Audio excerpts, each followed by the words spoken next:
Toe whaatalo whaatu lea waunanga le tātou EFKS TV o le televisia lo ainga o le tātou polkalame le Suluaulama le nei vaenga o le Afiafi o le aso lua le nei o kuso lua o lua. Malo le tau asa, malo le tau pati whiau le nei aso ia whapefo inga luenga o le nei vai aso. Manatu sa maua se aso nga fua le lei. Ya sa maua foi le amatanga le nei aso le ya tau no mai le fai un le aso na tolo manuel ta sa se dua malo singia se fa ngalu se fo manuel fa po ko ta to por kala masani ya fiafta tasi ya le Suluaulama ya fatalo fa felo e fo il malo le tunu ya le fa malo fo i fa nga luenga sa fa peo na fi tai tunga ya il so fo malola ya wale tau tu ina o ta to tunu i so se au nanga ese ia ai fa pe fo yo na fa malo fo ia la to e malanga mai wa le wa mata ta to e malanga mai ia mai la to fo yo le fo malanga ese atu ia mo atu no e mau malo le malanga man via fatalo fatu la por kalame Suluaulama ia il ne foi va ngole fiafi mo ai fa malo e tato langolango autu tato por kalame o le tanga luenga pisinisi ala manuia maleipa o le tātou whale o loa le SOS ia pe foi le langolango mai o le au unanga le instant papas instant koko Samoa le tamama lolo manu malo e ala le au unanga i le koko Samoa e pe ona whaalau ilo ai whamalo i whiau mga luenga le neaso i tātou langolango au tū ia whaaftai foi e manatu le tātou polkalame le Suluaulama ua tau no manuia le whaatinonga o whiau mga luenga le nei aso. Whatalofa i le au whainga luenga te tofi e le tua, i so se whatawhai taulanga, ia sa whapea lava o na utou tāpua ia whaiva o tātou atunu, ia me se fo ia o tau tātou sanga maulia, ia manatu lava o lea o tau nuu le manuia whiau mga luenga o le nei aso, ia tātou avele whai mabiinga o le tua, ia whamalo fo i le nofu talo, ia mana nofu tāpuai, ia o le whaiva o tātou atunu i tiu te whai. Whatana i te ua mamau atu le se e al tā polkalame. E whamarulu i tā pāanga o no le asonafi. Ia. Yo. Whamarulu i le tātou pāanga le Suluaulama i Afiafi tasi. Le ngata fo i lea o pāanga le EFKS TV o le televisia lo ainga. Ia ona o le ai o skako polkalame na nafi. Ona o nai whaafita au le maalofia. Ia na le ia tātou polkalame au le pole. Fai mel tala to ina e to se foi la o so la le ko mo fu ka ko ngo le fu to mel la ne va la piafi le la fa info ya le fu tato ma futa malo o le fa malo mo ne tato tamama tua Tapuaiga i maota malawa ya o maota le au matua i sam i polunei ma moteli sala fai le ngata foi le al mai moanga ne tato tamama tina lo alalam papa au ya tunu mamau aftai mo to Tapuaiga ia manatu foi wa a e fe au ne yaso tama fa na wala tunu so se tafa ia isa mo nei matunu e mamau ia sa tuli lava le Tapuaiga uto ia le foi manuia to e makafe au maka ko fe au nei ma lo fa aftai mo Tapuaiga ia ma lo foi mo tiute sa fe ngai le ne yaso ia afa nele fa malo ia America Samoa na te foi Samoa se feloinga fia mtaitai o tatou malo na vai aso ia le foi la o toi tele mai ia le foi la mo fatoa mai al na tu foi tali nga malo ia na ia na son nafi ia fa pe foi le so ia male tamai tai palmia male au malanga mai New Zealand ia malo foi le noftalo ia male tapuai ia walo foi le nei tu le tatou ngaluenga ia i tiu te whai e pe o na masani ai. Malo le on sai, malo fo le langa pale. Tai o le whamalo i le malo. Toi te liu mai, ia whea ngai fo i mitali ngā malo. Ia e malo lava le whaatoa i whea mga luenga o le ne yaso. Tiu te wha le malo mai ai le whaatumutumunga o le tātou malo i le ao le malo, sui ao. Ia maola whale tua. Ia o le palemia, sui palemia marka peneta. Sui o le fono fai tu la fono le atunuu ia o le fono fetalai ma le sui fono fetalai ia se o mai fa ulunga mtanga luenga al malo fa maloi nga luenga sa fita tunga e ne yaso Ia le au nanga e tautu aina i tātou tangata. E pa au mai mau tō mai. Le mata upu ma le mata upu ia. Wha malo atu tātou por kalame le Suluaulama. I le whea ngai ngā luenga o le ni yaso. O se vai yaso tāua le vai yaso mō tātou. Mai la mtanga le vai yaso. Ia le sa alo ia i le tala alo ia ina. Ia o tātou whe malanga inga. Mai motu, mai atunu i mamau Samoa nei. Ia whapea fwoi o tātou tangata e whia malanga atu i atunu i mamau. Tā ua fwoi lana nei. O le tala whaso pito. E le ngata mō Samoa lawa ia. Ia mese fwoi ana pa anga i malo titele o lo whapea. Ona whai pa anga malu tātou atunu. Ia e se le tā ua nei vai aso i tala whaso pito si o tātou atunu. O le peia fata sa ola umate peia ua ova ma le lua tausanga le ko alo Salola sa valiel tausanga. O le Loka ingo o tua oi. A le la fato a maua leo le avanoa nanafi. To tala. Ko ka kala ai mo mai lo va le. Ele ngata foi la mo mo wina ile ba inga i malai ba le i faleolo. Ia fa pe foi o kilans. Ia sa o le. Fa fianga. Ia o le fia la vai na o to tala ia avanoa.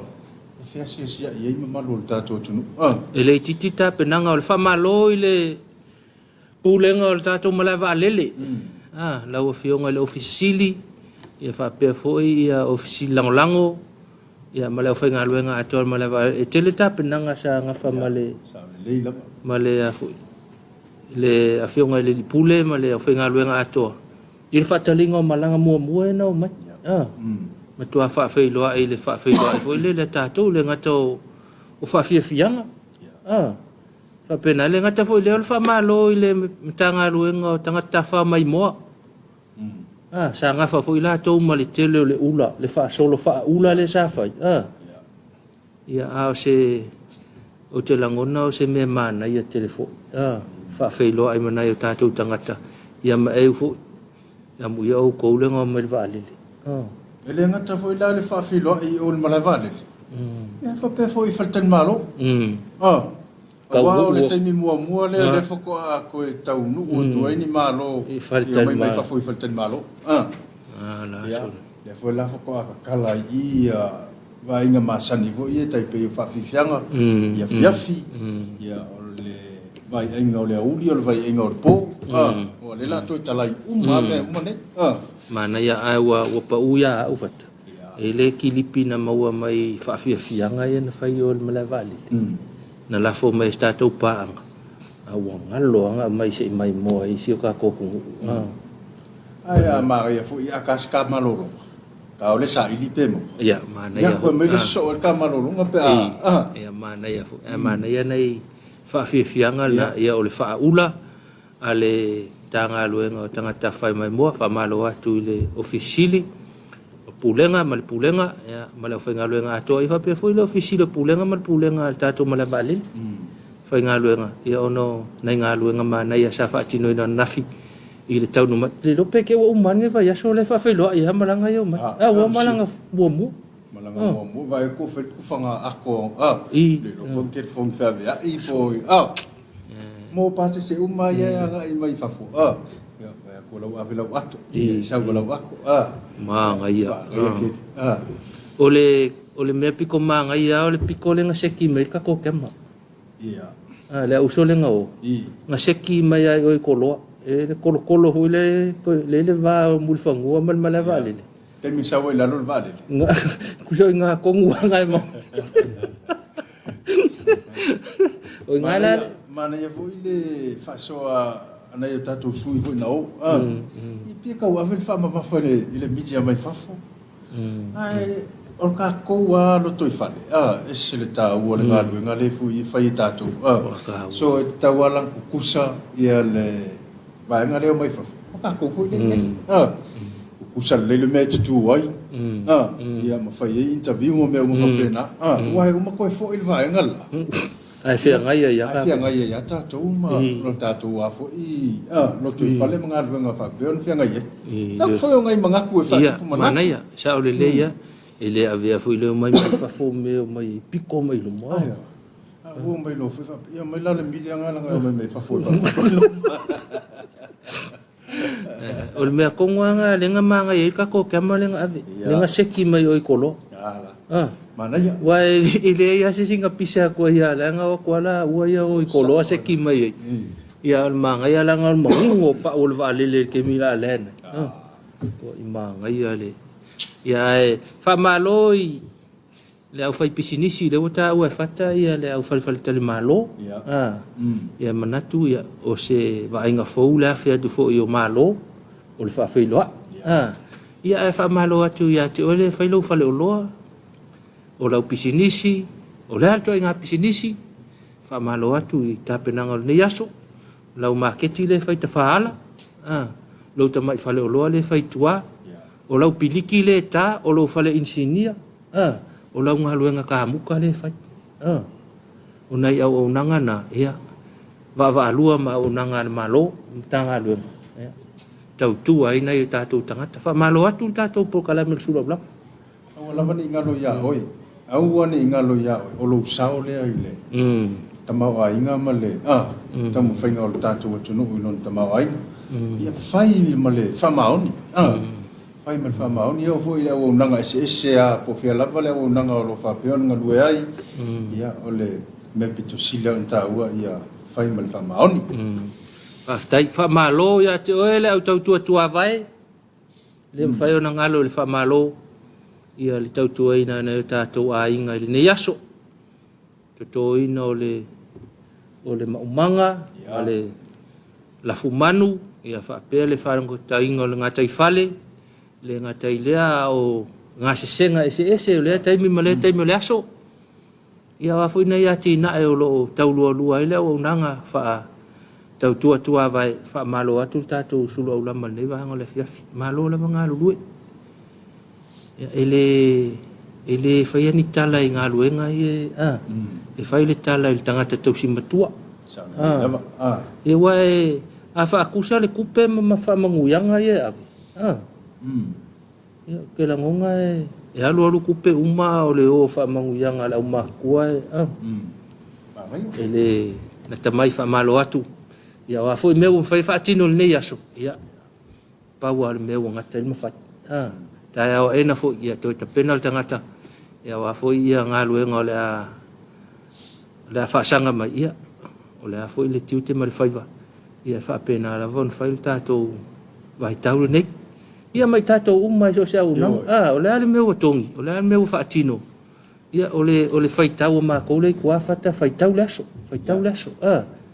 lo na winga o le ase me i fai tau laso va nga mo fa pena ai fa malo tu la volta tu po kala me o le Suluaulama mate manatu sa nga le mu le nei ya so i au mga do ayo sa nga le mu le se me sa fa la ai ia tonu fu ia le asa fatama manai fa fitau ia na fa fitau ia fa fitau ia fa ia na fo ia fa la foi la wa na wa e fa to tau no ua il fa ia suilo la na to le la ta to wo mo sin ta to fa fifia ia ta to to te liu mai lo ia o le fa malo stino o le ola sina fa malo stino ia wa fo ile fa mai ai na yo ngaluenga mfe o le yasu fai sin tato malo longa to foi mai ia o le fa poponga o le tato por kalame o le fa malo stino le ola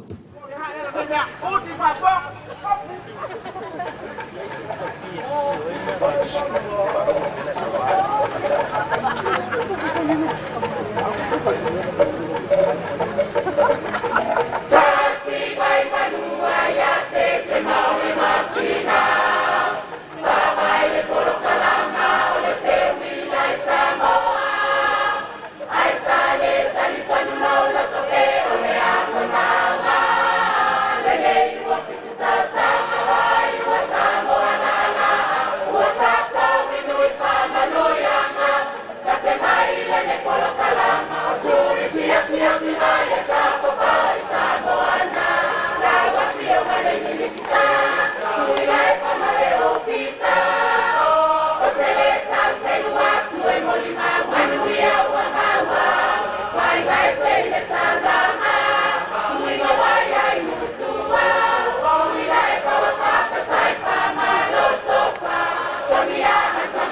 Tali umai tātou por kalame le Suluaulama le vaenga le Afiafi o nai whawhiawhianga. Ia wa foi le whasausaunga le vaenga le Afiafi i le mapu mai ai whiau mga aluenga. Ia sa whenga iai si o tātou o tunu. Ia e manatu leo ta pena mai le whionga ia tole a fua. Whamalo at foi lo whionga tole a fua ma le tātou wharekoleni al Hims Fitness Center i Waifastai. Ia i le whātua toi whiau mga aluenga le aso maro lava. Ia o le whapoponga le o tātou por kalame. O le whaamalostino le ola ua langolango ina e vaenga ia le soifua malolo ina o le TP po le whatawaiwai o le vaenga le HIV/AIDS ia ma le vaenga le kanesa langolango mai whaamalosia le tātou whia o le whaamalostino o le ola.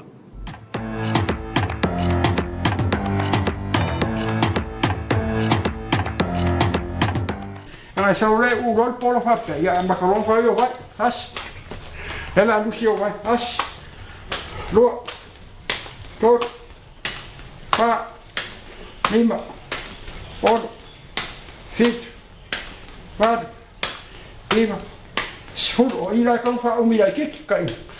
Langa lewa umala complete la kia so combat day ya kwaro. As, lua, tot, pa, lima, odo.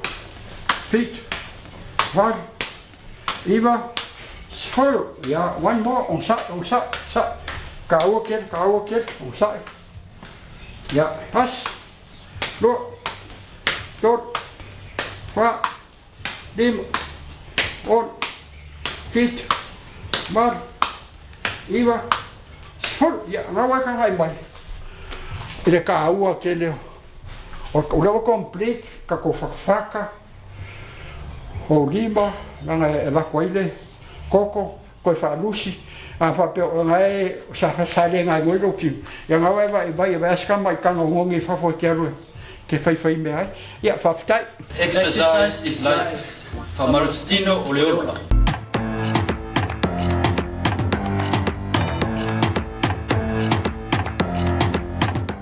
Ia o se whaupoponga nā tātou porkalame o le whamalostino le ola. O lou soifua malolo ina, o lou tausami pāleni, o lou tino pāleni, o lou tino momosi, soifua umi. Lango ina le tātou porkalame o le whamalostino le ola, ia e le vaenga le TP po le whatawhata vai, o le vaenga le HIV AIDS, ia ma le vaenga le kanesa, ia le matanga luenga le soifua malolo ina whamalo atu, tātou paanga lango, ia lango ina le tātou porkalame ka ua le whamalostino. Ta ua te le whamalostino. Ta ua pea ua ne I malolo le siaso, e whai le siaso. Ia pe malolo fo I aso e tolu, e whaina le aso tas, I le vai aso. Mana ia le maua o singa sfulu 5 minute e whaile savali. Ia po le alava le whanga yoyo wa au, ia po le alava, ia al me pito sili au ntawa, na whanga yoyo tino. Ia ma le tau mafa pāleni. Tau mafa I mea ai te tau. Ia maua I pēlu so I fua malolo ina lei. Mana ia, pana I whautuanga whata, ia o le tele, o le vaaya nai vaenga ia o lo lango ina tātou porkalame, ua tele nai whaama ia afia ina I tātou tangata. Ia o le tau mawhainga al whaamalostino ina ia whaatu mauina al tātou soifua malolo ina le lei. Ia wawaalua la malhau noanga whata wawaalua malau tau sami. Mea ai whai supo, whala au aina. Whala au lanu mea mata, ia ma whala au sama-sama, kama whoilea whala au somalie. Kamai o le esi, o le mango, o le whai pula. Nei vaenga na ia e so anima lua le tātou whamalostino. Ina ia mawhai o na maua le vaenga le tulea. Ia al whamanatu lava I pensau no whata, aua le misi. Aua le misi. 5, 10 minute. Ia aua ne I misi. Whai pea I aso taitasi. Ia ona o le tausinga le lei o le tātou. O la soifua malolo ina. Whamalostino le ola o le taulongo le whiau. Ina ia maua pese teime o le aso. Ia whai eisina o whamalostino. O lau tino pāleni. O le tausami pāleni. O lau tino mosi. O le soifua umi.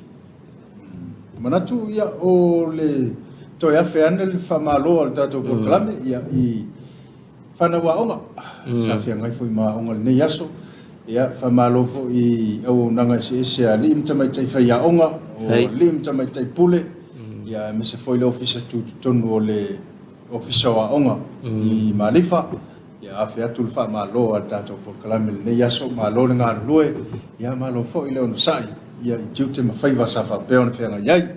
Whatalo foi whata I le au unanga a le ofisa wa onga le kalesia. Ia.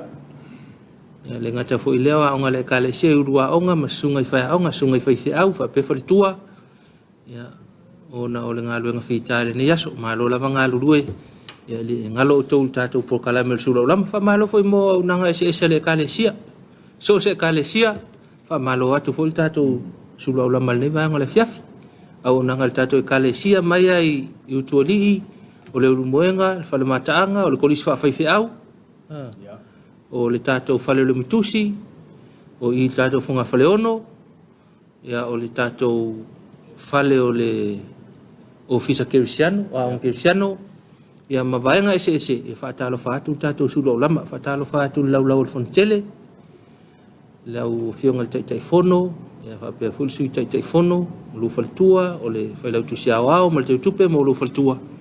Malo lawa I ngā luenga o le ne yaso, whaulunga mta ngā luenga, whamalo atu, whamalo le au whai ngā luenga, malawa le whakasa. O le fisa tu ton, malo lawa ngā lulu le ne yaso. Ia le ngata fo I lea, whaatalo whai le laulau o tamā o le kalesia, lau whionga le taitai whono, ma le whailau tusi, mo le tau faltua. Ia whaatalo whaatu fo I komiti, whaatalo whaatu, komiti ese, ia. Ale tātou e kalesia malo lava le tau wasa le nei aso ia au sa ngai mautou. Whatalo whaatu le au nanga le kalesia le motele sa la whai, le aonga le tata ese, sunga le li pule malfatua, ia me se foi le sunga ia tuilangi malfatua, pe foi le sunga Charles Pat, ia malfatua malai ngali, malo le soifo manmia, ia fa pe fo sunga le lipule le sunga fifi au mo le tu le aunga I tosi polisi tasi le ile mo tele sala fai ia fa pe fo la inga fa ya onga sunga fifi au ia mai se le lo le au fenga luenga ia malo le so fo mo mia le vanga le fiaf ko fa longo pe se meo se ta vale taula fa uma ia Charles o mtata isa o fa si ya I wow fa longo salo po se fa dinga ta vale ngi te wila pe a leo ke fia vili e sunga fi ap ia fai mai se va ape o le va ave sa yo ne vili amu e ul fai ta vale tap ma lo se sunga fi I malo fa to le sunga fi au ya malo foi le ono sa il nei vai tau to se ai maltina ola ai lo fa tu tato por kalame ya manuia ia fa sa usongo ne Afiafi manatu la fa stato malo longa stato fa fianga ia fa no fo malo e fo nei vai ngala Afiafi ia tau lua ia fa malo stino nai fa to taliu mai ia ona fa au le o tato Suluaulama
Ia, nai whawhiawhianga lava, tātou por kalame le Suluaulama. Ia, wale nei Afiafi whaasausaunga, ia mapu mai ei whiau mga luenga. Toi whaamalo atu, pia whapeua. Toa mau mali tātou whaasaralaunga, mali tātou por kalame le Suluaulama. Ia malo lava le ngā lulue, le whitaitunga, I tiu te ese o nei aso. Ia, nai whawhiawhianga, ia whaanofo malua I foi. Ia, whakalikali kuko le Afiafi. Ia, whapea leo toa tāpena tua le ofisa. Pe ta pena fo tu ole fale ang mai fa wa o nanga o le fa tolo a mal tawa na o ta to por kalamel nei se va ai lo songa le mu malanga mun mule ta to pasi anga itua se to na ane le ngata fo ilea o ta vale la titi le wa mapu o ma fe o le aso le la to fo itua e le si va nga pe fo i lo kwa ya la tu lo a fel fale o lo le o pasi mel taulanga fa pe ia nga singa lua le ya pe fo inga singa lua le fa ka wai kwa o tu la fono e le fa tanga ina le tau mafa ava ma avel ta vale ku sa pe lua esa o tau mafa lola alu se lo mal foi alu se lo mal foi ai tau tu na le tau longo le tau por kalame e o lo songa le mula va na le to fa ma le uta te sila fia o le tau singa songa le mu I le si o mangal na te yai ia tau tu na le tau aveino lau ta vale anga ia tu ia ainga o mafe au le yaso e muli fa ilo la o tele tau tu na fo I le Afiafi tele o le mauta alonga ia o ta fo le o le tele o le voli o le lakapi o le soka ia le ngata ilea ia o isui awali ngai fa lakapi la o le kele tau tu na nei vaenga ia se o tatu tunu ia mo tsanga le mu tatou foi avita vale ia tatou fa auto tam fa etete ia ona telefoi le au sa valia le fa ala le Afiafi ia manai vaenga ia se fa etete ane ia o anga I tualo sa le umai fa au manga luenga le yaso tau mana tu fo ia fa pe sa le lelo waso le yaso tau mai a le Afiafi ia malo na lue aya fa pe sa ise me sa fa le tonu lo waso la sa ngal wenga sa fai o le mai o na fai o nga ua fai sfenga ka po le alaba ya wona inga tai alu e fai se malo longa to malo lo ma fo fa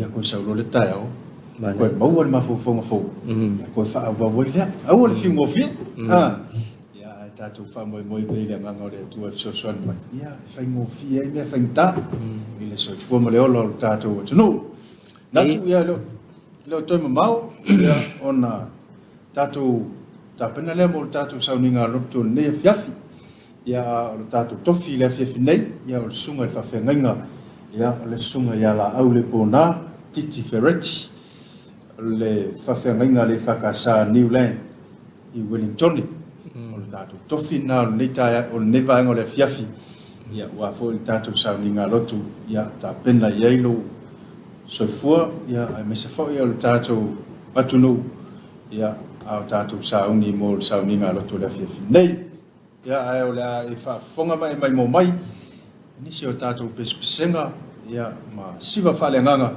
ta pena ina ai lo so fua mo lo wola au tatou anga ia tu mo sauninga le Afiafi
O le a tātou tāpai atu I le atua.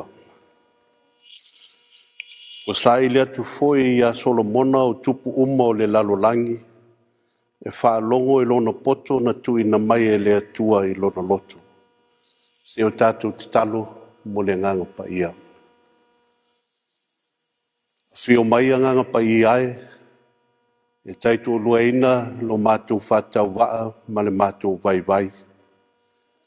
Ina ia mawhai lavo na mātou tāpuai I le nganga ma le whamaoni. Ina ia I ule mātou tāpuai inga o le awhai nei. I le whaasilisili ino o lo vi inga. O le te talo le alatu I le swafa pele o Yesu Keriso o le mātou ali I ma le whaola. Amen. O le atatou vi atu I le atua.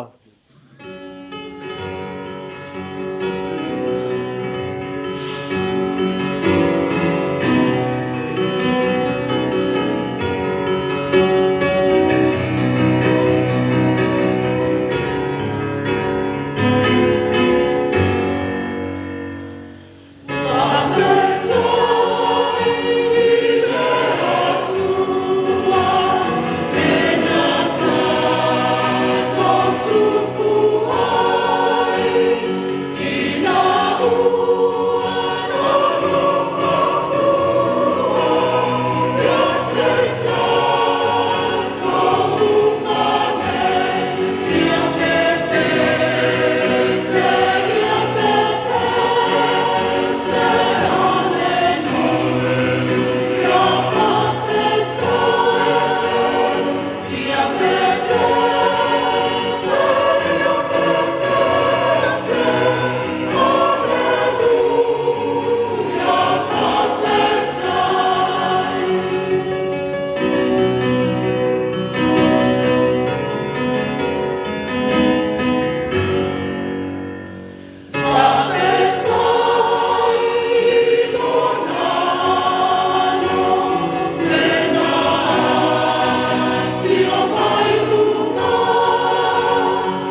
whaitawina o le tusi pa ia. O le tusi o lo whasino mo I tātou I le nei aso no wha I ngā tupu e lua a o lona mata upu e iwa. O le au whaitawina le whai upu e lua sifulu. E ia whaangata mai le whai upu e lua sifulu ma le whaa. No wha I ngā tupu e lua lona mata upu e iwa. O le au whaitawina le whai upu e lua sifulu. Se ia whaangata mai le whai upu e lua sifulu ma le whaa. Whaafonga whiongo pa ia nei o le tātou ali. O ipu inu uma a le tupo Solomona o Auroia. Ma ipu uma o le fale o le vao o le panona o Auro le leia. Sa le aini ipu a rio. Ua tau whatau waaina lava a rio I ona po o Solomona. A wao waa o le tupu na folau atu ma au auna o Hiramo I tā sesa. Na foi whatasi I tausanga e tolu o waa tā sesa. Ma au mai ai auro, ma a rio, ma nifo o elefane, ma kofi, ma tuki. Ua silisili le tupu o Solomona I tupu uma o le lalolangi I le mau oa ma le poto. O sa ili atu foi a Solomona o tupu uma o le lalolangi, e whaalongo I lona poto na tuina mai e le atua I lona loto. Na teitasi la tou ma au mai lana mea alofa.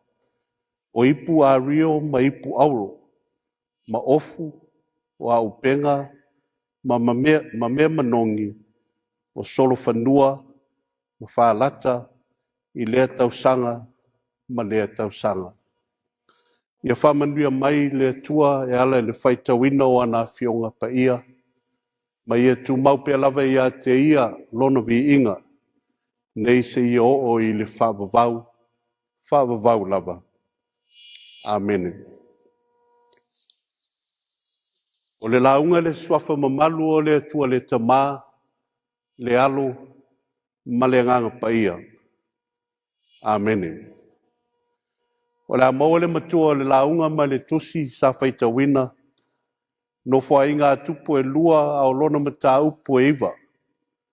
Ao se vaenga o le whai upu e lua si fulu ma le tasi, e a vea ma matua. O le a au whaitawina. O le waa o le tupu na fo lau I tā sesa, na fo I whatasi I tausanga e tolu, ma au mai ai auro, ma a rio, ma nifo elefane, ma kofi, ma kuki, ma tuki. O le manatu o tu o lo whaasino mo le nei aso, e ala le tatou tusi whaitau aso, o le ekalesia whapotuputonga Congregational Samoa, o le whaavaa tā ua. O le whaavaa tā ua. A valuable fleet. O whaavaa po le upu peretania o lo whaunga ina o le fleet. O lo whatatau le se tūlanga e wa ai ni waa se tele. Ma wa sea sea ona wa ai le tūlanga o whaavaa I aso nei. Ai awa ai fo I ai wana o ato ti whanga ma TV. O taimi fo I o taua pe a o ina whapotopoto ni wa tau o se atunu. O wa pe o le mbele na e vave ave iei le mafo fau. Pe a tau ina le upo whaavaa po fleet se le upu peretania. A wana o malo te telefo I o le lalolangi. O atunu ia o lo iai mai ngā au mau lātou navis. E mau ai nei mea o fleet ma le tele o lātou vaatau. E mawhaifoi ona wa ai ai wafu. O mea e taula ai o waa e whemālanga I ai. O mea tau nu ai waa o lo o whelau ai ai. O uta te tele. Ma o loa ma mo whewhaataua inga i le vāo mā loa ma tunu. O whaavaa o se mea whaaso ana mua. Taluai ono o mea nei o waa sa whaunga ina soo I aso ia. O waa o mea na tua I ai le tangata mo le atina ina. o ia malona ainga. A wasa tau tele tangata na taua o tangata whaifaiwa. O e sa wha moe moe le ngata i whale, mo le manuia o ia malona ainga. O wāfoi, o le paua lea o ala o whemalanga inga i nuu mamao. O le ala ta tele lea mo le whengasolo ai o tangata, mai lea nuu i lea nuu. E uia e alu ai yaso o lo malanga i le tangata, au asini atu lo na vave i le savali. O le whaonga ino a sini, o solfanua ma kariota, whapeai foi ma ka mela se tulou. Ele iai ni vaalele, ele iai foi ni nufo afi mani ta vale i aso ana mua, au na o vaa lava. O vaa na whaafai ngofi ai o na whelau ai ai, o loa te tele mo whewhatau a inga. O lea foi lao lo tātou wa ai lea tūlanga i aso nei. O vaa te tele lava, o lo whiawea i nai o containers te tele. O lo iai o loa. E titi se vaenga o le tātou tala o lea o lo atofaina mo le nei aso. E ala le tātou tusi whaita waso le tātou e kāle sia. Au lo la vea i te tonu o se tala a toa o lo i te tonu o le mata upu lava lea. O se tala o lo wha matala ina mai ai, le lasi o le matanga o fie wa umbia nei e Solomona le tupu. E le ngata i mea na ia whaia i lono nofoa inga, a o mea foi na ia maua mai. E ala mai isi tupo i tu malo ma tu nuu o le lalulangi.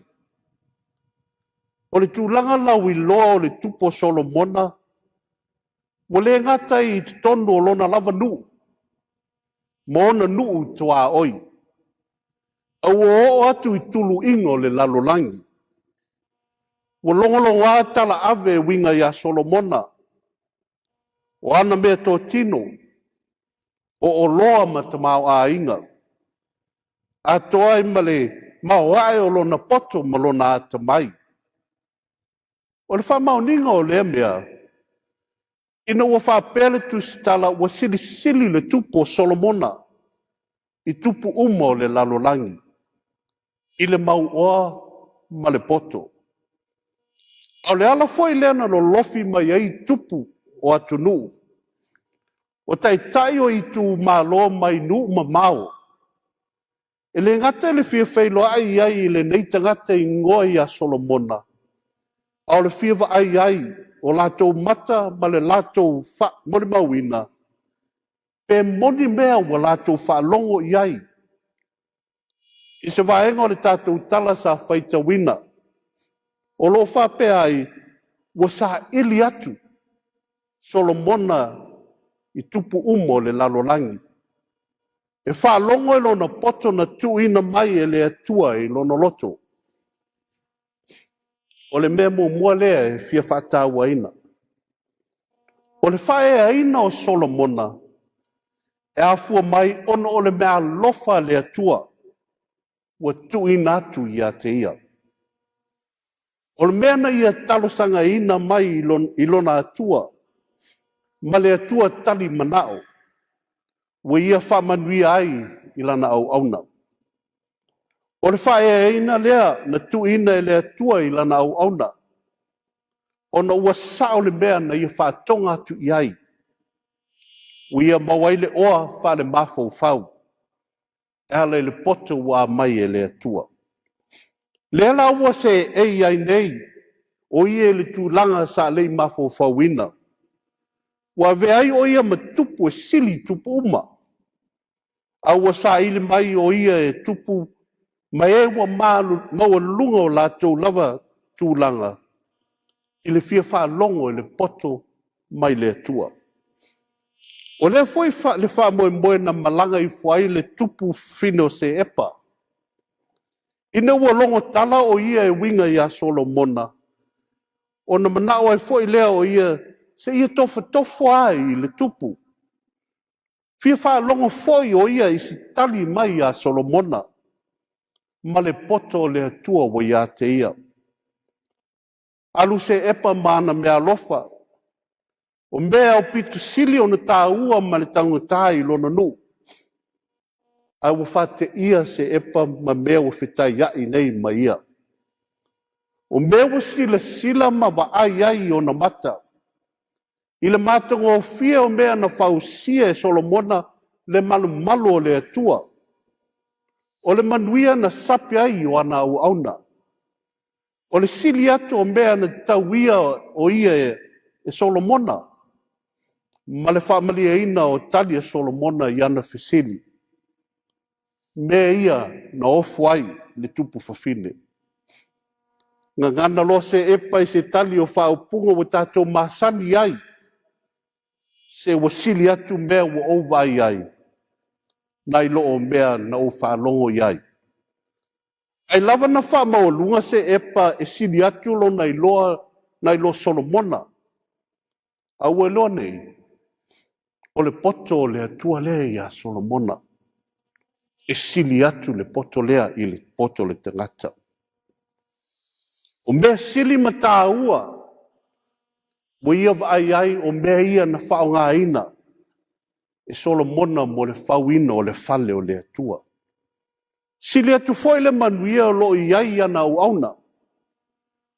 Ono o le tangata wa tai ia le male poto o le atua. E whaamalia ina lava i la tō lo ia tai ina. Au le awhanga tonu loa le ifi o ma ina. I le mata upu o whasino tonu mo le nei aso. Ina o whapea mai le manatu au tū o le whawaa tā ua. O le fesili. Ai se awa te uai o le whawaa tā ua. Po le valuable fleet. O vaa o le tupo Solomona. E fo lau mo nuu mamao ma o loa mo whewhata wa inga. O loa tā ua e le tusi Peritania, a fleet of trading ship. Tolu tau sanga, toi fo i ane waa nei i le nuu o Solomona. Whamela tātou tala e fo i ane waa nei ma au mai ai o auro ma a rio. O nifo elefane o kofi matuki. Wata ua o waa tā ua, ono o loa tā ua o lo tau avei nai. O mea tā ua ma whaasili atu nuu na au mai ai. O mea taunga tā ma whaapeleina e isi atu nuu. O mea wa au mai e whaima mea lofa mo le tupu sili i isi tupu o le lalurangi. O waa tā ua o lo whaulai o loa ma le tamao a inga mo le tupu. Lea na ia toe whao ngā ina o ia o loa ma ia tamao a inga. Mo le whau ina o me tau i le malu tā puai o le atua soifua. O le tupu i ai le poto wha le atua. E toe whailawa me sili i mea o lo tau ai le swafa o le ri. O le ala foi lea na sanga whamanuia ai le atua i a te ia. A wao le whamanuia le atua i a Solomona na ia whapea tuai. Wa iai i lau loto le nei mea. We ole mai i le poto ma le ata mai.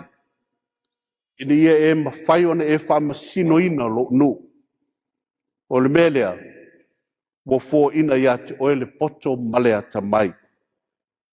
Ai, o te fo ina tu fo ia te oe le oloa.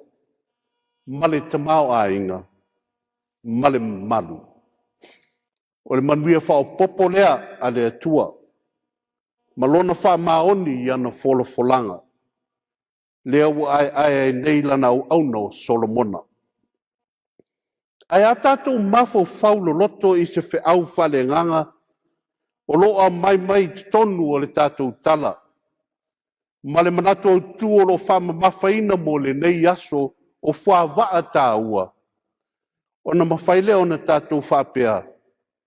O Solomona o le waa tā ua o le atua. O le waa le atua salangona ina moni le mea lofa na ia manao iai. mo le au ngā o lona tangata mo lona atua. Le vao le atua na whaatini le mana onga o lona tamao tā vita. Ma whatau nuu le mea na mo iai I lona loto. Le ua tau lau o le wha moe moe. Ina ua ia whauina le malu Tapuaiga tele. Ina ia whio ai le atua. Le vao le atua na tuina ai le mea lofa o le atua. Ia vea matausi mea le lei le mea alofa. I le whao ngā te tau o le tā leni ma le anga waa. O le poto ma le ata mai. Mai le atua. A lea wa sa ili mai a te ia o tupu matai tai. O tangata tū le lei ma e ma o le lunga mai nuu mamau. I le fia wha longo le poto o le atua wa ia te ia. Le vao le atua wa velo na whai me sili mo lona atua. Wa vea ma moli ma wala mo e o lo sila ma whaafafonga mai. Wa lato whape ai. Se wa sili mea wa mātou wa ai. I lo mea na mātou whaalongo iai. Lea tunu pele o Samoa lo whaafafonga ma mai mo mai. Ma le whanau whaatua tua I so se I tua le lalolangi. O le whamanatu le nae ala I a whionga pa ia o le atua malona manatu au tū o le nei aso. O whawaa tā ua o le atua ile lalolangi. O oe mau.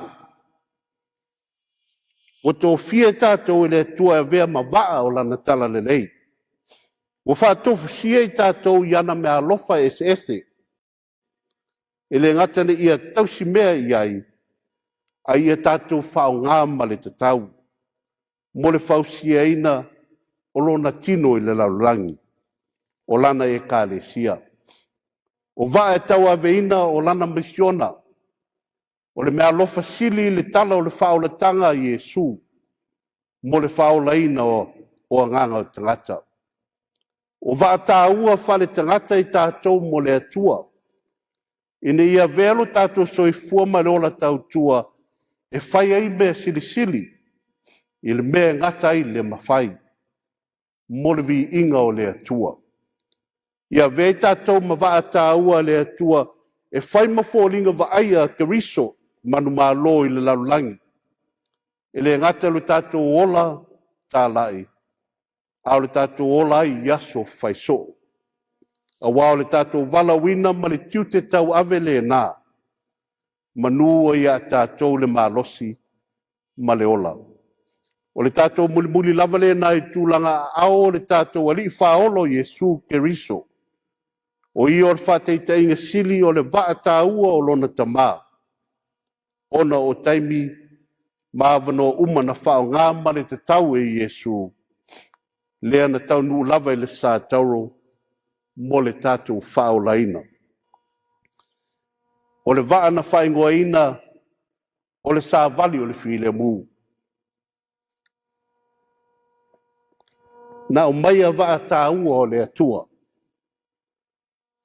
O ona tangata soifua e ala I au auna Missionary. O e na tau asaina le ngasu o le tae au. Mo le mai o le auro tā ua o le atua o le tala le lei ya Iesu Keriso. Lea ua tau nuu tātou lau whanua I le tau sanga tasibalu tolu o. O le lātou toto masaa ono o Iesu. Lea ua tātou ai nei. O tātou o wha waa tā ua le atua mo le whaua wina o le ngadwenga. Ono o Iesu. Amen. O le tātou vii le atua I lona vi inga tolu silau fitus full maritasi.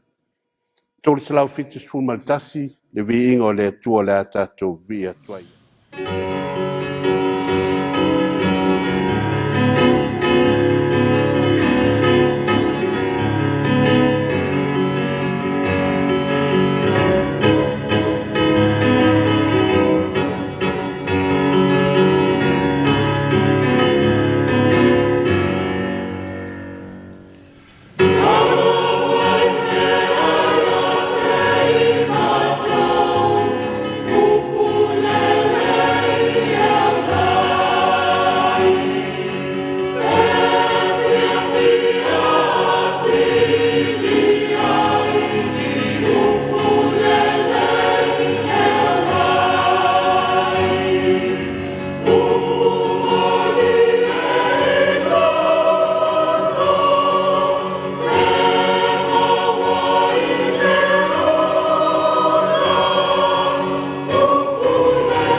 O le tātou whalatala tātou I lumo le atua, e ala I o tātou talosanga, o le talo le whawhtai, whātu e senga, mo le atu nisi o tātou manao I le atua, whātase ma le talo whamanuia, si o tātou ifo ma te talo I le atua. Le atua tolu tasi pa I ae, le tamā le alo, ma le nganga pa ia. O le atua soifua lava la ua fio. O la ua fio lava o le atua o a inga, o nuu mātu nuu. O le atua o mālo, o le atua foi o e kālesia kirisiano le laulangi. O la ua fio o le atua o lo mātu whātua tua matali tonu iai. O le atua e tau mono me ai le vi inga, o le whamanu ma le whanetanga. O wā o le mātou wala wina, ma le mātou tiu te tau awelea e te tau ana whai. Ono e mātou o lau whanau o whātua tua I lau fio. Mātou te whapale ina lava o ele tua le tamā, I le vi inga o le whamanu ma le whanetanga. Ono o me sili sili e te whaiapea mo o tangata whātua tua. Mātou whaftai lo walofa tausi mai ia te mātou. O le mātou atu nu o Samoa, a meise lava o I tui fio le lalolangi, o lo mātou mole wawinai lo lava anga le lei. E ui lava na ufitia le lalolangi I le nei wha mai o lo pipisi. A mātou te loa lava ma talitonu ma le wha maoni, o e lava o lo e wha fongaina, o mātou te talo e tu inatu ma le whātua tua.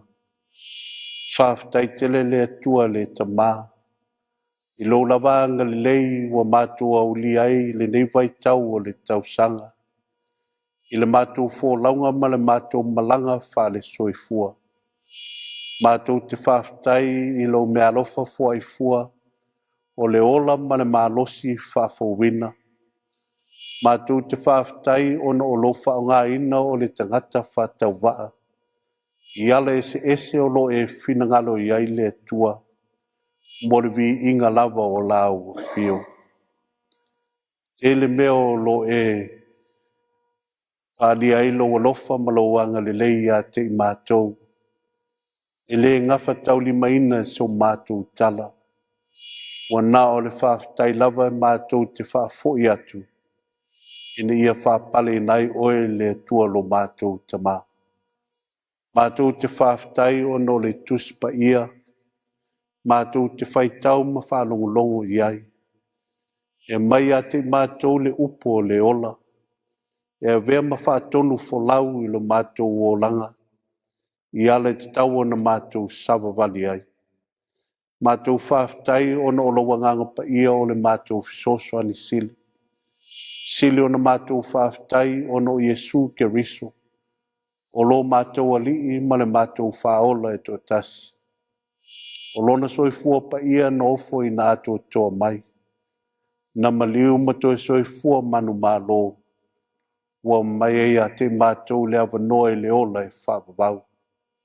E ale le mātou te lia ina I le salamo ma le whātua tua whamaoni. Mātou te whātu ese atu lava I lau fio. Ono e mātou lava o tangata ngā sala o mātou. Mātou te whamole mole atu le tua anga le lei.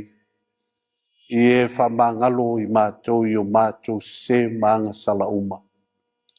Mātou te whamole moe ni a vea lava le toto pa ia o Iesu ke riso.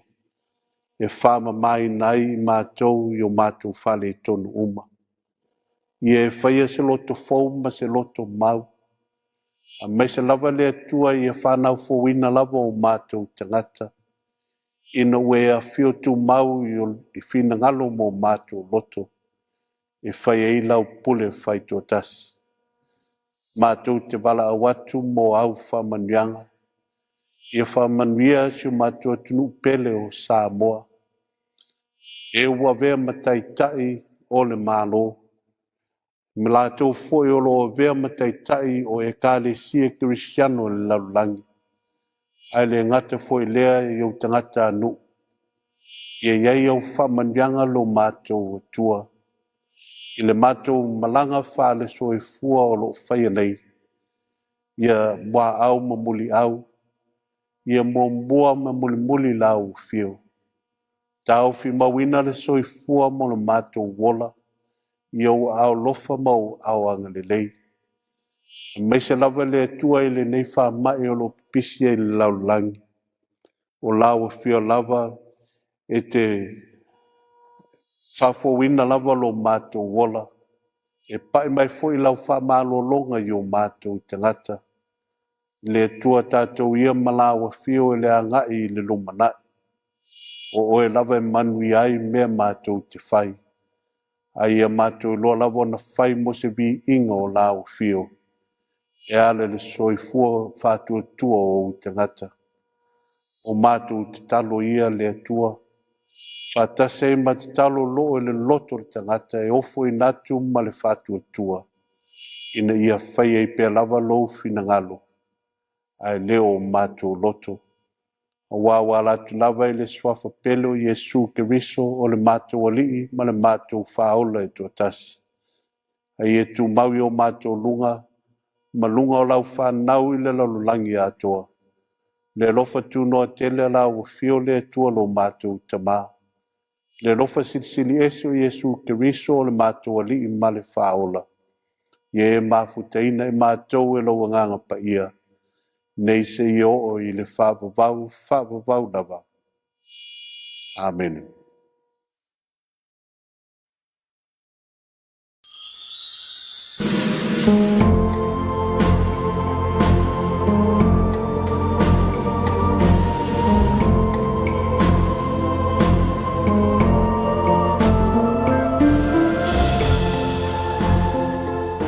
Na tole wa i whanua le whatama soale inga o lea Afiafi, tātou tofi.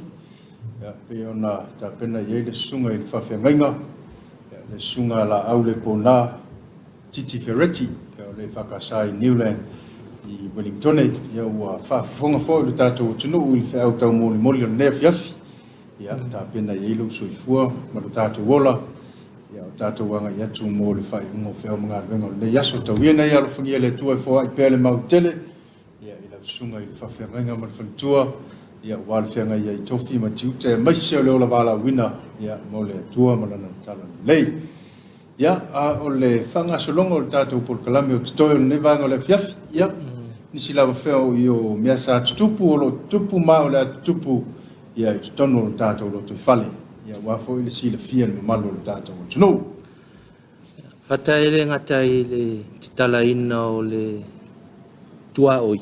Ile malanga ya fa pe foi le nai to fisu ya inga nai mtanga do ngal malo ya pe ya na foi le so mua le na to fo e inisio tanga lu nga foi le sai I fangali me le sai mala va le woto ya nga I umai I vai tele ile official LTA ya ya pe o le pasingo ta vale o le sai lingo le sene ma vai ngo fa pena ia pe ia le uto fo I la lo le LTA ya nei vai ngo fa pena e foi se tasio o vai nga le tanga lu ngo leo sai ia le uto fo I mai le official tai o nei vai nga ia mo nei vai nga le tau ma u I nei tala fata pe ia o ke topa le tau fa pe to tala ma le vale le malai vale le fonga wala u le ya se me la u la ua tatian malai vale le motemni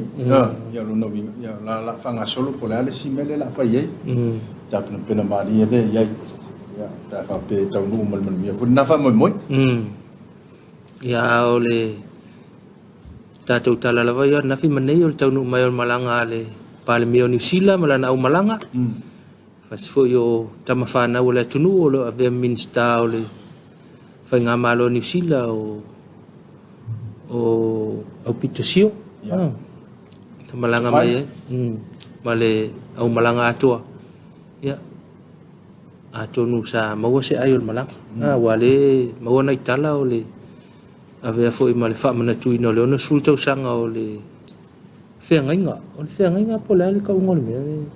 Ia se whengainga. O si ale wato e foi ile ona sifu. Ila so tonu ale ale so mo o kusu. Ia le foi na papeo na fia mai whenga malanga sta si foi o tamaita. Se puloni ia o lo ye tono kapeneta. Samoa fo. Ia. Ole isi me mata ina malanga le fata na sawa i male tai ole vanga ole tu ngai. Sawa le tai ole tu ngai. Ia ma nisi foi o su yo isi foi vanga fai. Ia ele ngata foi lai. Ia ko kele foi ole media na mai. Tu se ole media ni sila le na mai ya fenga malanga le. Ke lo me mana ya. Fa penga ka ku. Malangal malo fakai ingon malangal malo le ngal ko kuila mai ma TV kwa manga ia o New Zealand ma ko ma TV America ma ya ma le media ya o la no ke ko lua ma ya le fa TV ma le ia kwa manga ia ma na ya la ke la ngonga me ale ia mangkua ia ke la ngongal malanga al malo New Zealand. Que lo le media nga mai el malo. Suana mai el malo. Ya, mai el malo. Mo na se ba inga mana ya foi mo tato, atu kumana tu mo le nga ilum. Ya, o le simea la manga el malo e ba kule media. Ale lo po ile manga tu. Que lo po le nga el malo. Hong Kong yo Australia. Si wesu el media di ele. Ele foi la man na on malo e va tu le nga pe fa pe la musulis ka nga ko kasile ko gu e va tu le miti e ke ho fa pe so fa ko la lusor ka na di ya ko nei va nga e mo ia ta la su ia ta ua te mana tu mulanga iluma mo le nga iluma ta ua ia le ga venga lo fa pe ona fa tinoina ia ele au fai tala le news le uma fa pena e longo ia ta to tunu vai fata ona na fi mana nei ile vai luanga le aso ia na fai atu ile news le nga mai ele media ta to ile i o New Zealand ko nga mena fa penga aga ko oi nga uma sau ngai sa maka kula sau mai Amerika me live sa o mai ia le fai ngole tatou mire ana ole nga iluma le lope ke wa uma malanga le fa pel malo ia kai ko dua mai le mide malanga uma le la o malo ko se manga wa manga ia le ngata le ta wo le follow ya ka ko media i malangan ai se fo kita wo le mo se si i loa tigi o le fati nonga mo le mawalunga o le nanga lunga le nanga na yu tatu tanga te whainga ruenga wa fo le mai mo mai atunu e ma sa le mana ia nei va nga ia ka ko kalusia ia ka ko kalusia ia o se la ale i luma tatou manga ia fo kilo o le soi me manga ia o le amaka se kivi kasi kasi STV avel malo o malesi malanga ya ngofo ko o malesi TV o la ve uma se fakaika nga uma lola ia fa pe wa uma TV fa pe lo malo ia o TV la le la o amal malo mana ya woni fa pito manu ya ta o fa piko ke lo la lo man ma ya la ka ko amaka ko manga ia akelo man ka ko amaka mangisi malanga se 5 hoile mangisi malanga se 5 se va ai le ya kili ya nga umalola ya wa ai mai si va ngan ya fa tale sua ya awana ingan na ngaruenga e tawo fo ye tuli nai tala ya e meolo awa il tatu malo ile me afa pele fa New Zealand ke la ngo fa ka ko fai tato nei vai ngana mol kuku atu fa ino tau sanga tu ngava ya ia ona o le fa moe ia ele o tele ni va an le stala mai ia mai lava la stembe ta pena ia wa vai mu ya pe ya la titi sina vale sa tau fai ta pena ya ta pena ngai le fengo fi ke la ngonga va ai va ko lengi au va lengi va ko ngoma lolos ke le ta pena nga ya mana ya foi la suye foi le kala le ka va ai wo ma fai tu nga va al singa fu tu nga va al te wila ya ringa la o ka ko tu nga va al Christmas ko nga va al Christmas ai so ngale price man e ongo se fulu afe ongo se fulu afe tala wa mana ya vai mai tu nga va al Christmas mal tau sanga fo ya le se la ta fo yo sa no o le ai ma ga ya fa nga so longo le fa mana tuina le ongo suka sa wa le tau sanga to ya le ai o wa i mai ya le foi la tala ya le anga i meo nei tatu a inga mea tunu emma. O le ala vorkai me ke sa wai e ke la vea ia i kongu i o le. Whaingar si Singafu. Whaingar si Singafu, a le whai nei. Mana ia, ai kei lo le si vahanga, ke waka pisa i le whai mai kapenganga. Le kolengi, le kau whaiva, ai le lo peka un ka leska. Ori mai sasina. Le lo pele ka fakia leska la va kasi le le ko iga leska la va. Nga fai você me voi le. Ya le la le leska la o ko. A me ku a mo ko price nga kipi ese le ko. Kipi tax ko kipi to vai voltar ole. Kipi ese. Se agora voi le pa ko ke le ku nga. Ole tapu ni o pampensini le sa. Oi so. Se le mana yo le nga. Kan tupu ale se me fa pe. So. Falia e siau pa anga fata na yelanta vale sa haya mo le fa ingol vayas. Ya wa anga ilai tua. Ya au ile itelesan na penisini. Ya, toi foi mai lo le fia fia sa o sa la nga ai mai e suesa na se pa mo to lan ta vale. Ya. Te lon me nei fata. Pe ta vale la ulteli. Vole spensing. Su e mai ai fangali I pa mo ya ma san yana tala la sa. Ya, o le kam fai nga ku nga I vai lo ai pe lo ta vale. Le fer wa yelo. Pe ya tu lo mal ta vale. Ko so mai la fa. Ia nga whakoa au kur kai au le songafu. Na whātua i ala I lai vai loa. Ta au tu ta le songafu. Au le uinga le tala, sole. Ko a sa o le ia ko a kupua le se me whaapira. Whai le kongu. O whai kongu le o whai pamoi ka pungi umpa pamoi.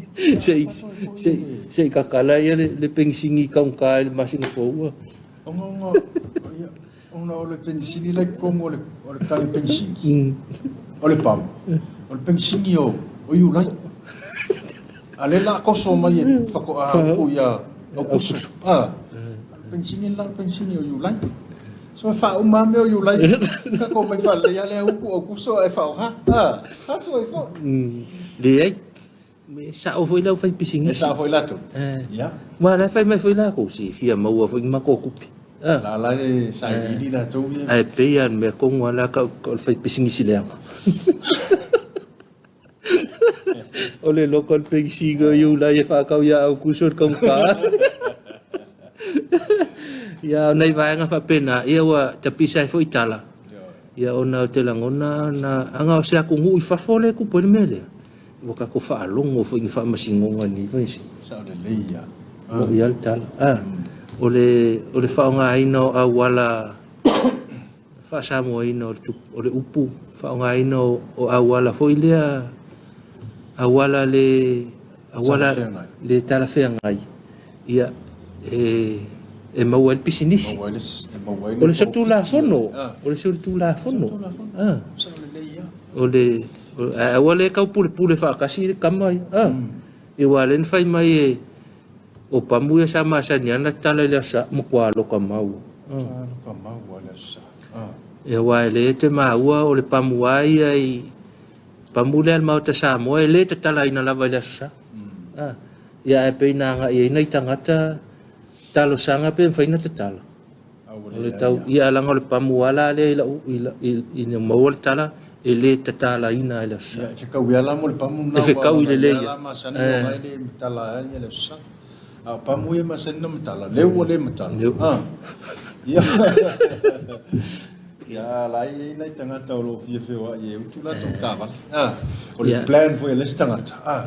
E mfeanga ko e utula kava le kala pamu le. O no ngisi foi o fofanga le fianga ia.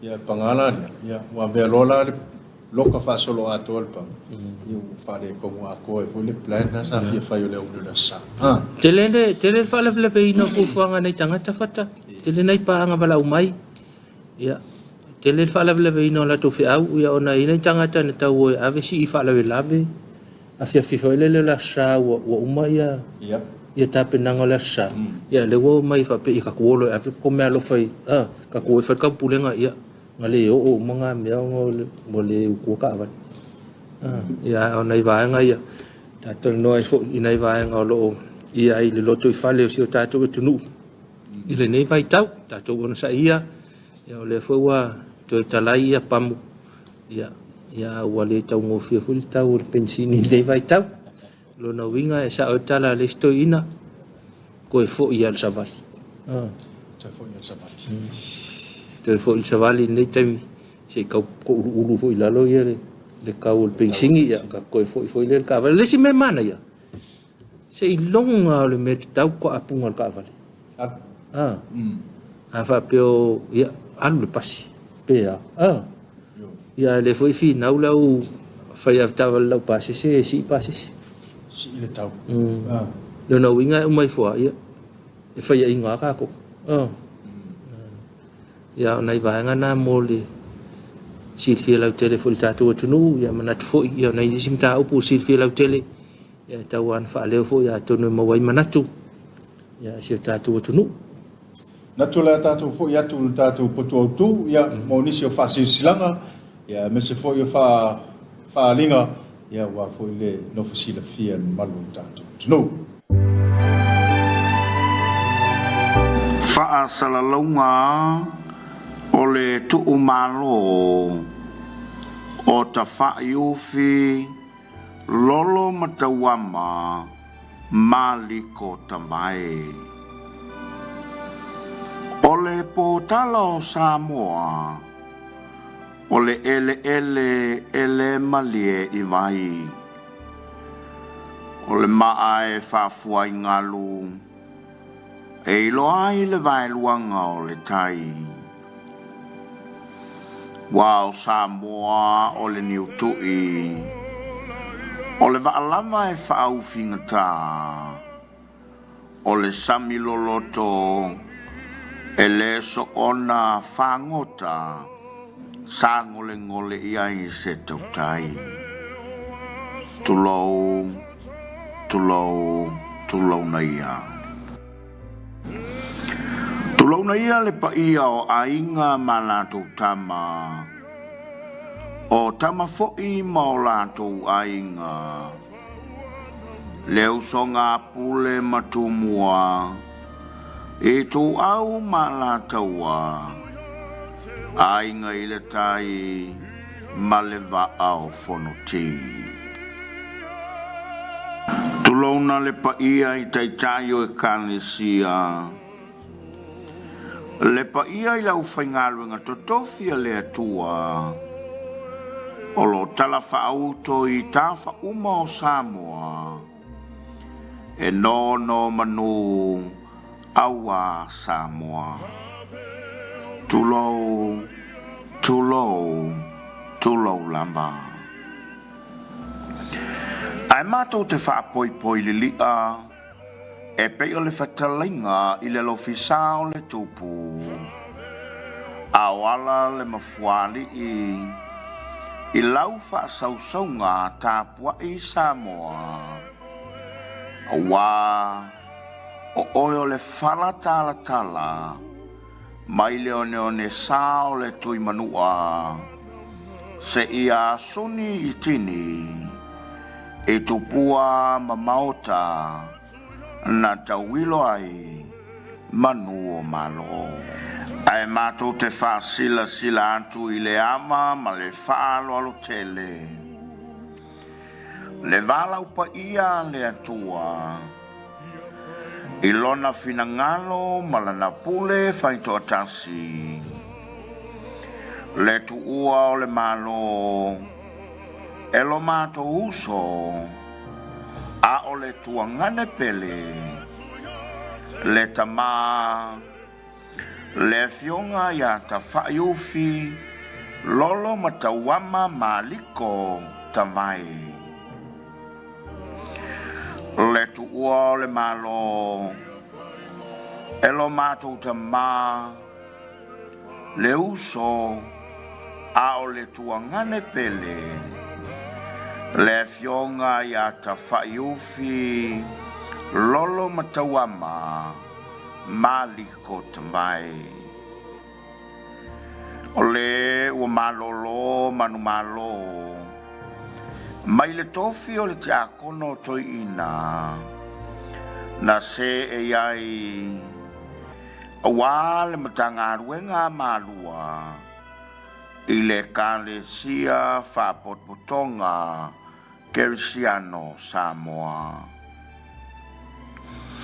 Ole foi sa filifilia e tautua ma avea ma pulea onga i lau mua ese o a onga le malo.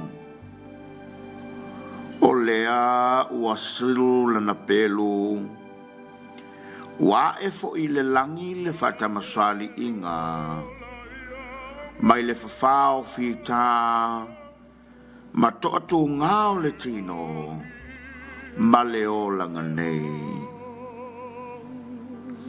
Ao tautuai mo le ainga, no o, le malo, ai maise o le kane sia, a wā le atua, malona finangalo. Ua pong sa inei le no o, awa wato le temu. Ta fea le tau ofe I fonga a. Awa le mali toa. O le tapa au fasina. O le to lava foi le o le temu. Ma le ta fea o le tau ofe. I vai alofa ma pai pai tui tui. Awa ila ua o tama to e tau whanua I a te lea maluau. Walangi ai nei foi fale ula ma to a mea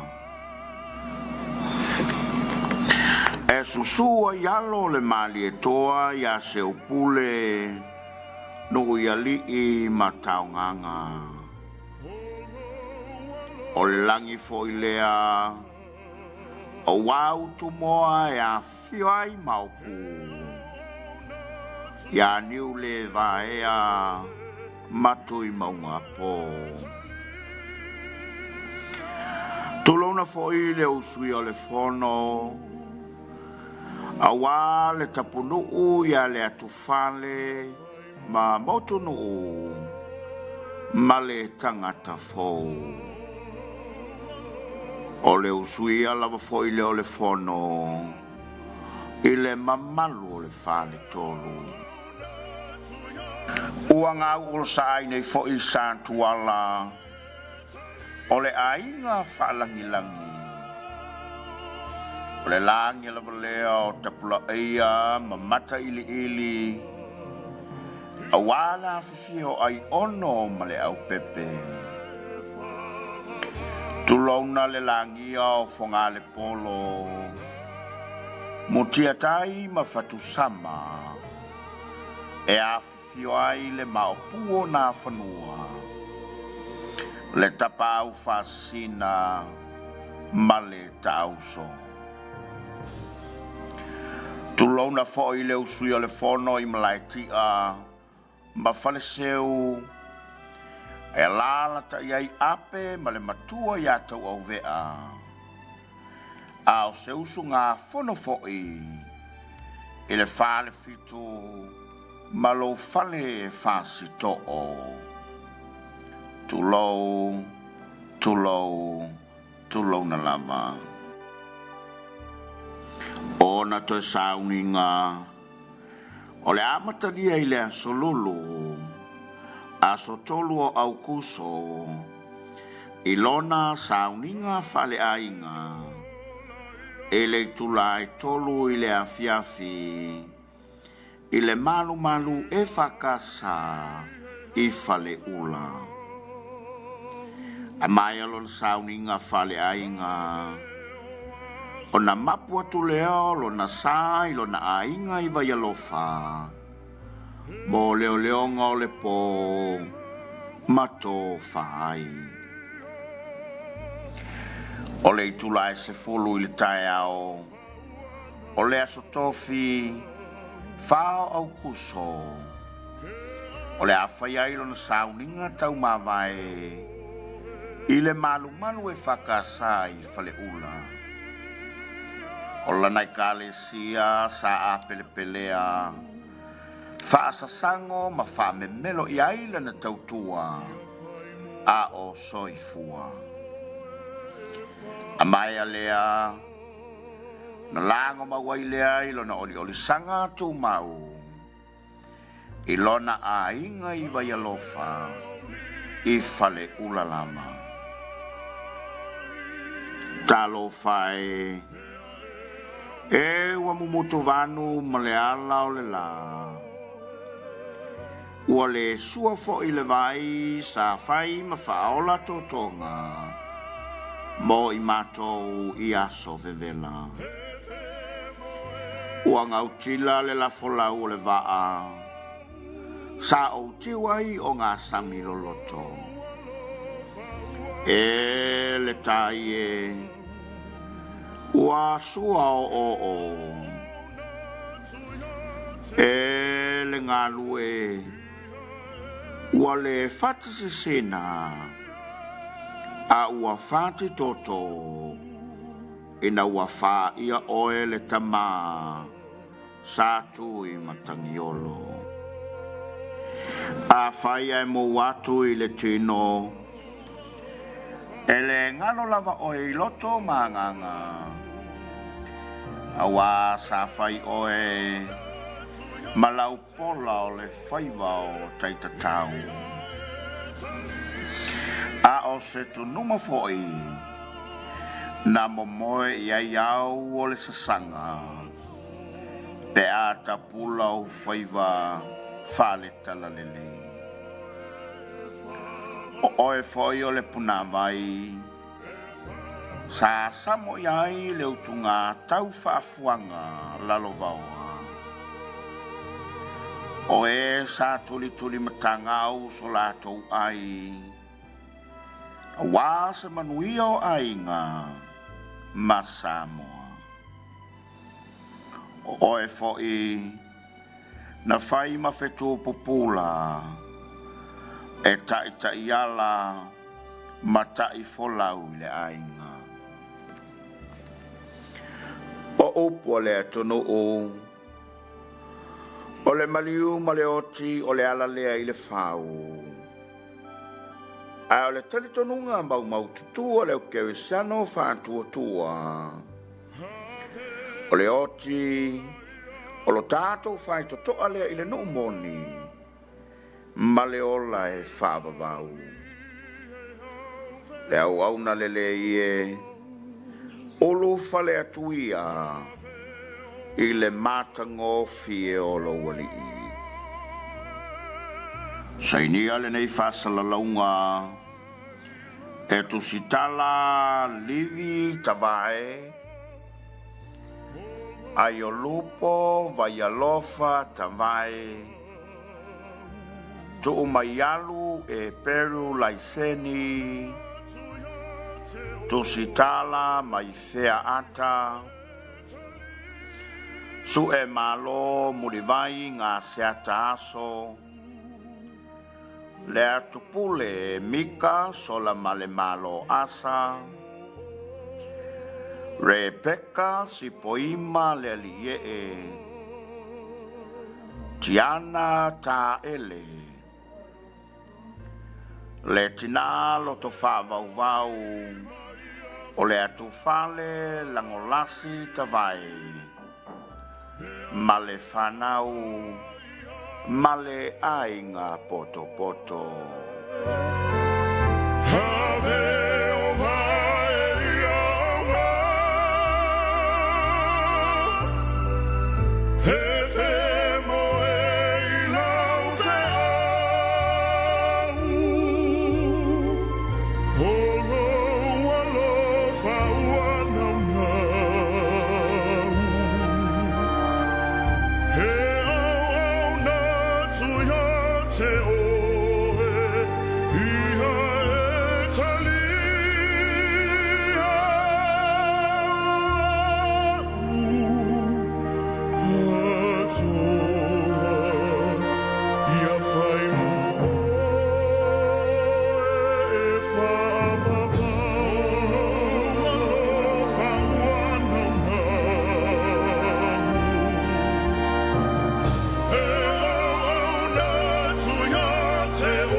Salalonga o le tu'u malo o Tapuaiga lolo matawama maliko tamai o le potala o Samoa o le ele malie i vai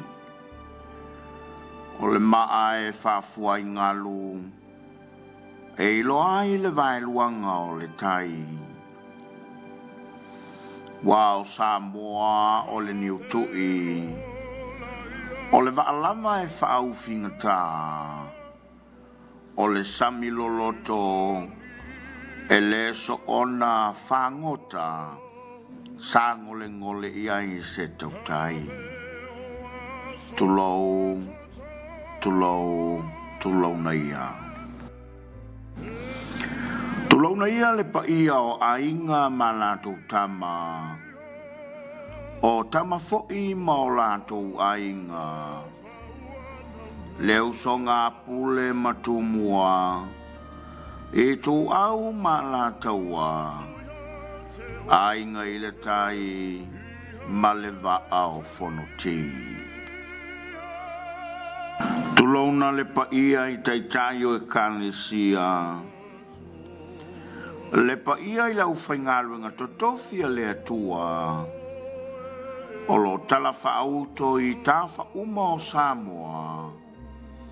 E no manu awa Samoa. Tulou lamba. Ai mātou te whaapoi li lia. E pei o le whatalinga i le lofisa o le tupu. Awala le mafuali i lau whaasausonga Tapuaiga Samoa. Awa o oio le whalatala mai le sao le tui manua. Se ia suni i tini e tupua mamaota. Na tauilo ai manu o malo. Ai mātou te whaasila atu i le ama ma le whaalo alo tele. Le walau pa ia le atua. I lona finangalo ma lana pule whaito atasi. Le tuua o le malo. Elo mātou uso. A o le tuangane pele, le tama, le fionga ya Tapuaiga, lolo matawama maliko tamai. Le tuua o le malo, elo mātou tama, le uso, a o le tuangane pele le fionga ia Tapuaiga lolo matauama maliko tamai o le ua malolo manu malo mai le tofi o le tiakono toiina na se e ai awa le matangaruenga malua i le kalesia whapotpotonga Congregational Samoa. O le fo'i sa whiriwhiria e tautua maavea ma pulea onga i lau mua ese o a onga le malo. O lea ua silu lana pelu wa e fo'i le langi le whatamaswali inga mai le whawhao whita ma to'atu ngao le tino ma le o langa nei. Ao tautuai mo le ainga no o le malo ai maise o le kalesia a wā le atua malona finangalo. Ua pong sa inei le nuu a wā wato le temu ta whea le tau ofe i whangaa a wā le mali toa o le tapa au whasina. O le tō lava foi le o le temu ma le ta whea o le tau ofe i vai alofa ma pae tui a wā i la ua o tama to e tau whanua i a te lea maluau. Walangi ai nei fo'i fale ula ma to'o a mea e susua yalo le mali e toa ya se upule no yali i mataunganga o le langi fo'i lea o wau tu moa ya fiai maupu ya niu le vaea matui maunga po tulona fo'i le usui o le fono a wā le tapunuu ya le atufale ma motunuu ma le tangata fou. O le usui a lava fo'i le o le fono i le mamalu o le fale tolu. Ua ngā uro sa ai nei fo'i santuala o le ainga whaalangilangi. O le langi lava lea o Tapuaiga ma mata ili a wala fifio ai ono ma le au pepe. Tulauna le langi o fonga le polo mutia tai ma fatusama e a fifio ai le maopuo na whanua le tapau fasina ma le tauso. Tulona fo'i le usui o le fono i malaitia ma fale seu e lala ta iai ape ma le matua ia tau au vea a o se usu ngā fono fo'i i le fale fitu ma lo fale fasi to'o tulou na lama. Ona to sauninga o le amatalia i le asololo a sotolu o au kuso i lona sauninga fale ainga e le tulai tolu i le Afiafi i le malu e whakasa i fale ula. Amai alon sauninga fale ainga. Ona mapu atu leo lo na sai lo na ainga I vai alofa. Mo leo leonga o le po mato fai. O le itula se fulu I le tae ao. O le aso tofi fao au kuso. O le awhai ai lo na sauninga tau mawai. I le malu malu whakasai fale ula. O lanai kalesia sa a pelepelea. Whaasasango ma whamemelo I aila na tautua.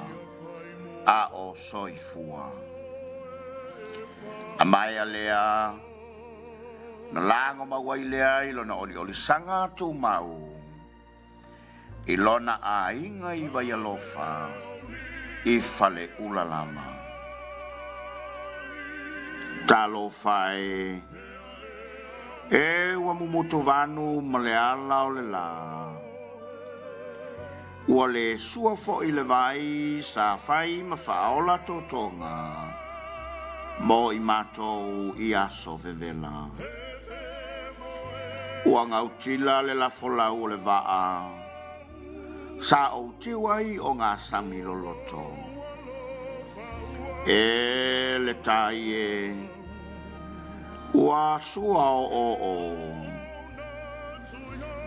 E le ngalue. Ua le fatisi sena. A ua fati toto. Ina ua fa ia oe le tama. Sa tui matangiolo. A fai e mo watu I le tino. Ele ngalo lava oe loto manganga. Awa sa fai oe malau pola o le faiva o taitatau. A o se tu numa foi na momoe I au o le sasanga. Pe a tapula o faiva fale talalele. O oe foi o le puna vai. Sa samo iai le utunga tau whaafuanga lalo vaua.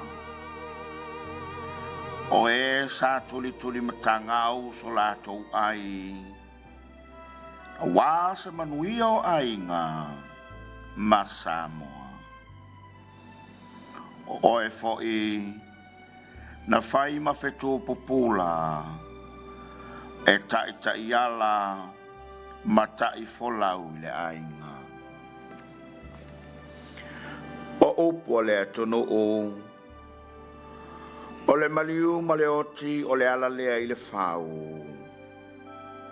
A o le talitonunga mau tutua le o kewisano whātua tua. O le oti o lo tātou whai totoa lea I le no moni. Ma le ola e whāwawau. Le au auna le le ie. Olo fale atuia I le matango fie olo wali I. Sainia le nei whasalalaunga e tu sitala livi tavae ai o lupo vai alofa tavae tu umayalu e peru laiseni tu sitala mai fea ata su e malo murivai ngā seata aso le atupule mika sola male malo asa Rebecca si poima le liee Tiana ta ele le tina lo to fa vau o le atufale langolasi tavai male fanau male ainga poto poto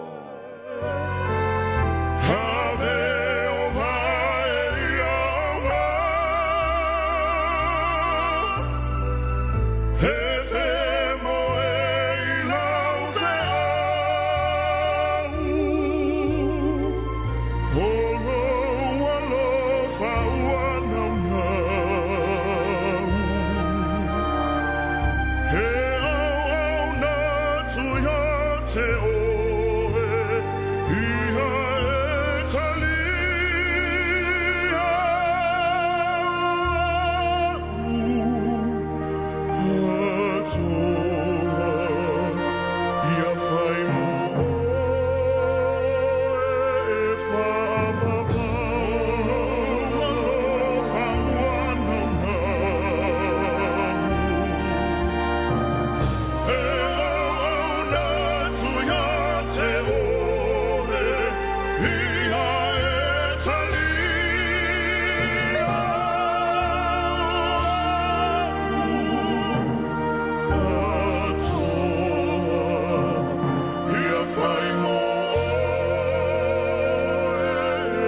Ia toi foi mai tātou por kalame le Afiafi o nai whaasalaunga whalau i tele. Ia o maua le tātou por kalame le Afiafi. E mana tui o la manoa e sana wha mai sei pele ngango le atua mai le tātou por kalame le Suluaulama. Ia ono lana walau pa ia. Tu sai foi ma le ne Afiafi le ngata ilea ia o le afionga i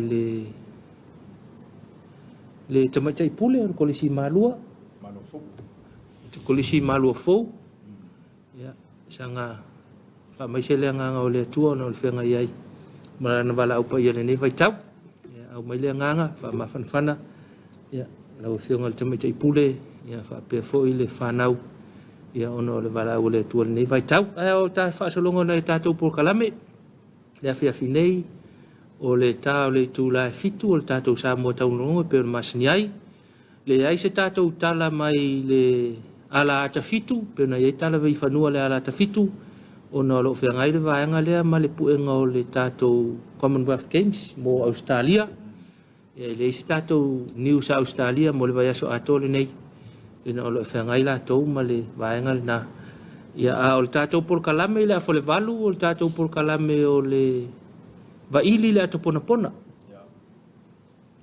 Va ili le ato pona pona. Ia ona reso o mai lea mal tātou por kalame o le That Pacific Show o le vai taleni. Ia along whanau Pasifika le vai ma Samoa o lo lawi loi tono le malo Australia le lato taleni. Ia whape foi ia i ungo taalonga sa whenga iai ma le laka piliki Australia.